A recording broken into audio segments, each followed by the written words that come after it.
Good evening. I hope you've had a great day today. Welcome to BVJ's Bedtime Stories. I'm Big Voice Jay, and this is a show where we get you ready for a good night's sleep with public domain short stories just for you. Links to all the stories can be found at the show notes at bedtimewithbvj.com. And if you'd like to support the show, there's a Buy Me a Coffee link on every page and post. Tonight's story, The Enchanted Grouse, by Parker Fillmore. There was once an old couple who lived with their married son and his wife. The son's name was Helly. He was a dutiful son, but his wife was a scold. She was always finding fault with the old people and with her husband, and for that matter, with everyone else as well. One morning, when she saw her husband taking out his bow and arrows, she said, "Where are you going now?" "I'm going hunting," he told her. "Isn't that just like you?" she cried. "You're going off to have a good time hunting, and you don't give a thought to me, who have to stay home alone with two stupid old people." "If I didn't go hunting," Helly said, "and shoot something, we'd have nothing to put in a pot for dinner, and then you would have reason to scold." At that the woman burst into tears. "Of course, as usual. Blame me. Whatever happens, it's my fault." Poor Helly hurried off, hoping that by the time he returned his wife would be in a calmer state of mind. He had had small success with his hunting. He shot arrow after arrow, but always missed his mark. Then, when he had only one arrow left, he saw a grouse standing in some brushwood, so near that there was little likelihood of him missing it. He took good aim, but before he could fire, the grouse said, "Don't shoot me, brother. Take me home alive." Helly paused. Then he shook his head. "I've got to shoot you, for we've nothing to put in the pot for dinner." Again he aimed his arrow, and again the grouse said, "Don't shoot me, brother. Take me home alive." For the second time, Helly paused. "I'd like to spare you," he said, "but what would my wife say if I came home empty-handed?" He took aim again, and a third time the grouse said, "Don't shoot me, brother. Take me home alive." At that, Helly dropped his arrow. "I don't care what she says. I can't shoot a creature that begs so pitifully for his life." "Very well, Mr. Grouse. I'll do as you say. I'll take you home alive. But don't blame me if my wife wrings your neck." He took the grouse up in his arms and started homewards. "Feed me for a year," the grouse said, "and I'll reward you." When they reached home and Helly's wife saw the grouse, she cried out petulantly, "Is that all you've gotten out hunting all morning? That won't be dinner enough for 4. "This grouse isn't to be killed," Helly announced. "I'm going to keep it for a year and feed it." "It won't take much to feed a grouse," the old man remarked. But the wife flew into a passion. "What?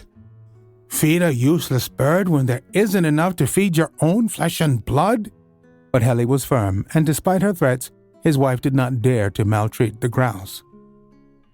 At the end of a year, the grouse grew a copper feather in its tail, which it dropped in the courtyard. Then it disappeared.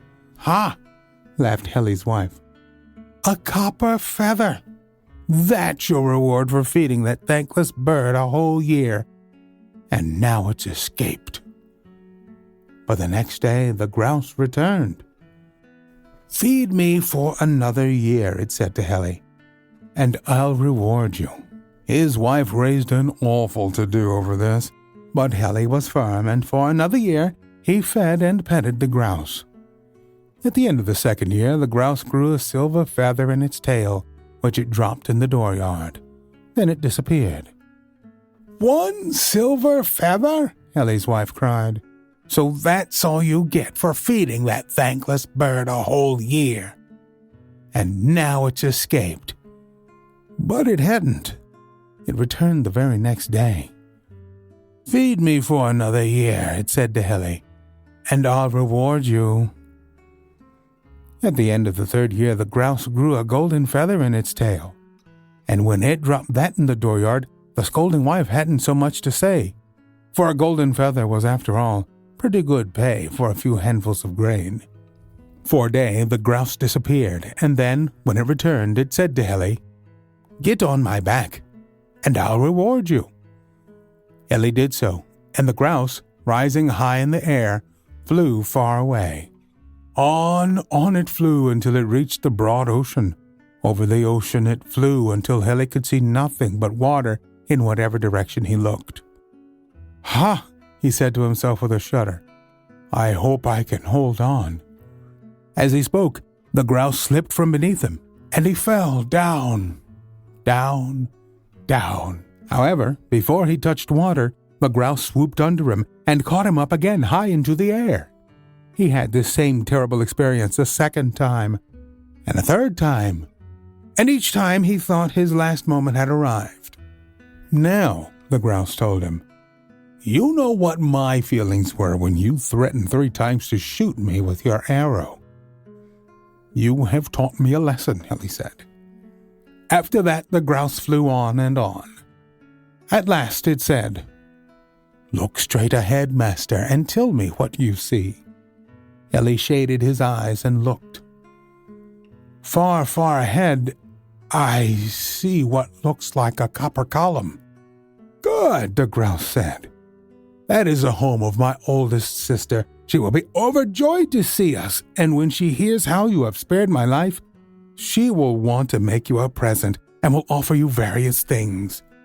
Take my advice and tell her that the only thing you want is her little locked box, the key to which is lost. If she won't give you that, accept nothing." The grouse's oldest sister received them most hospitably, and when she had heard their story, at once offered Hilly anything he might like from among her treasures. "Then give me your little locked box, the key to which is lost," Hilly said. The oldest sister shook her head. "My little locked box? Who told you about that?" "I'm sorry, but I cannot give you that. Take anything else." "No," Hilly said. "That or nothing." When the oldest sister could not be prevailed upon to give away her little locked box, the grouse had Hilly mount his back once more, and off they flew. "We'll visit my 2nd sister now," he said. "If she offers you a present, ask her for her little locked box without a key and accept nothing else." On they flew until the oldest sister's castle was far behind. "Look, master," the grouse said. "Look straight ahead and tell me what you see." Hilly shaded his eyes and looked. "Far ahead I see something that is like a silver cloud." "That," said the grouse, "is the silver castle of my 2nd sister." At the silver castle, the 2nd sister received them with joy, and when she heard who Hilly was, at once declared that she wanted to show him her gratitude by making him a gift. "Ask from me what you will," she said, "and you shall have it." But when he asked for her little locked box without a key, she cried out, No, not that, anything else." "But I don't want anything else," Hilly said. When the grouse saw that his 2nd sister was not to be parted from her little locked box, he bade Hilly mount his back, and off they flew again. "We'll go to my youngest sister this time," he said. "If she offers you a present, ask for the same thing." On they flew until the silver castle was lost to view. "Now, master, look ahead and tell me what you see." Hilly shaded his eyes and looked. "I seem to see a golden haze like the sun behind a cloud." "That is the golden castle of my youngest sister." They arrived, and the youngest sister threw her arms about the grouse, for she loved him dearly and had not seen him for a long time. "Welcome, brother," she said, "and welcome also to you, Hilly." Then she offered Hilly a present and when he asked for her little locked box without a key, she gave it to him at once. "It is my most precious possession," she said. "But you may have it, for you spared my dear brother's life when you might have taken it." After they had rested and feasted, they bade the youngest sister farewell, and Helly, with his precious box held tightly in one hand, mounted the grouse's back, and off they flew towards home. "Be careful of the box," the grouse said, "and don't let it out of your hands until we reach some beautiful spot where you'd like always to live." They passed high mountains and wooded lakes and fertile valleys.